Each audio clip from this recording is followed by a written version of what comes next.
Have you ever really thought about how a country secretly builds something like a nuclear bomb? I mean, it's not just a bunch of scientists in a hidden lab, right? At its core, it's all about the money, a massive, hidden, global network of funds that makes the whole thing possible. And today, we're going to follow that money. We're going to see how one country is fighting back using its own playbook as our guide. And really, it all boils down to this one massive question, the kind of thing that keeps world leaders up at night. How in the world do you stop the spread of the most dangerous weapons ever created? Well, the answer, at least in theory, is almost brutally simple. You cut off the money. Seriously. If you can choke off their funding, you can starve these deadly programs before they even get off the ground. That's the whole game. And it's the core idea behind this global strategy we call countering proliferation financing. All right, so here's the official definition.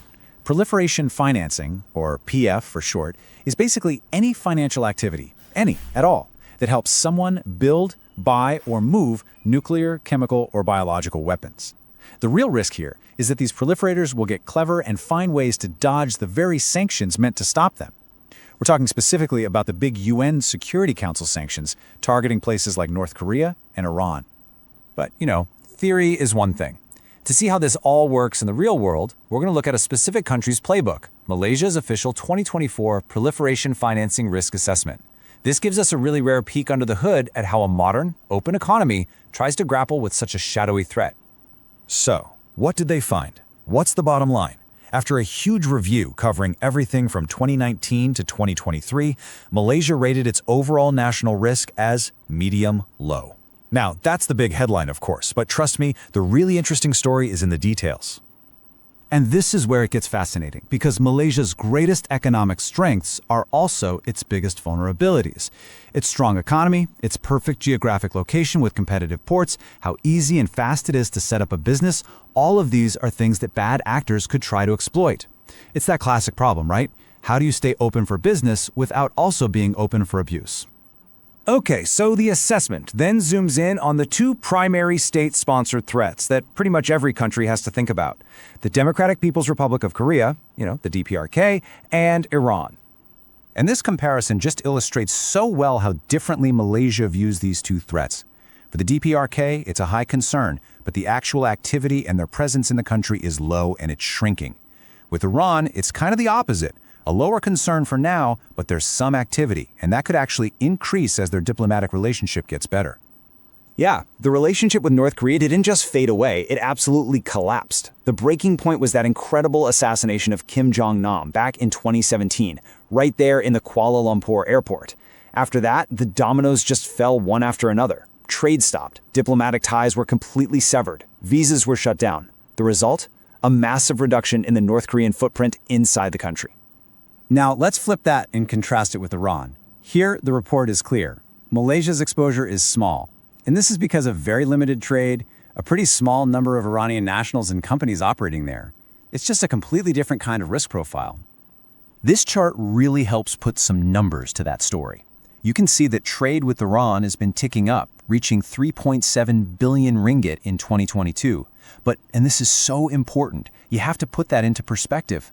That number is just over 0.1% of Malaysia's total trade.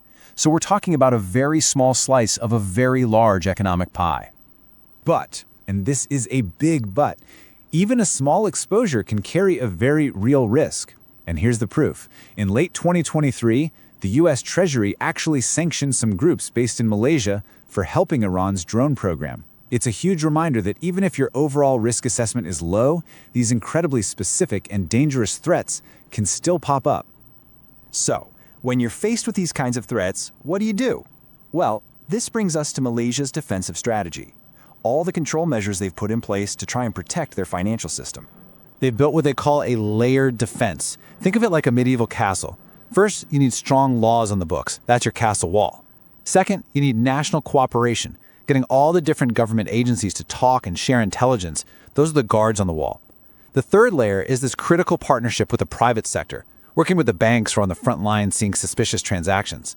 And finally, you have oversight to make sure the rules are actually being followed. Each layer is designed to make it just that much harder for illicit money to find a crack to slip through. But look, this isn't a static game. The threats are always changing, always evolving. So the final part of this assessment looks to the horizon. trying to identify what future risks are coming and recommending how to get ready for them. And once again, the outlook for the DPRK and Iran is moving in opposite directions. The DPRK's physical presence is expected to keep shrinking, but the threat is shifting online. We're talking about a serious focus on cryptocurrency heists by state-linked hackers.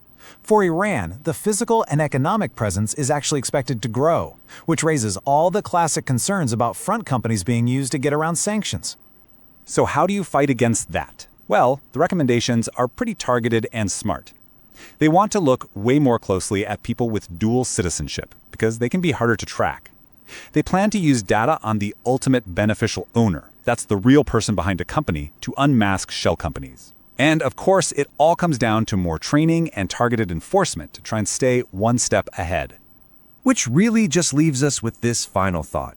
Malaysia's situation perfectly shows this fundamental tension that every single country faces. In a world of hidden financial networks and complex threats, how do you stay an open, vibrant hub for global trade while also protecting yourself and the world from the most serious security risks imaginable? There's just no easy answer to that.